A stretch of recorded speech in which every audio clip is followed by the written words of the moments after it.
What's up guys, this is Trent, and if you're like me and you're a prolific Midjourney user, you know that downloading images from the Discord interface can be very tedious and it's just another step you don't want to have to do.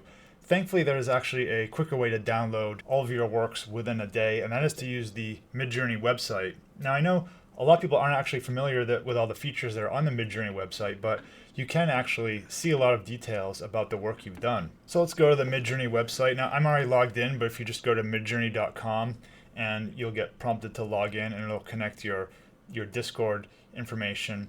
And then what you can do is you can click archive over here. So there's an archive button.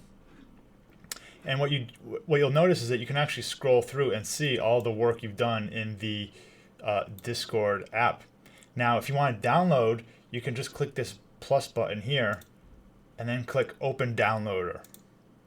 And this will give you the ability to download everything in batch from a zip. So essentially you say click Prepare Zip, and I'm not going to do that right now, but when you do it, it takes a couple minutes depending on how much you've done that day to gather all your information and then prompt you for a download.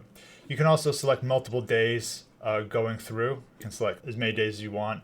Now, one thing you want to watch out for, I noticed this on my smaller MacBook computer, is that this interface on the right, these dates, they let you navigate around, but they can actually cover this button here, and I wasn't actually able to do any of this on my MacBook, so I had to get onto my computer with a bigger screen to be able to click this.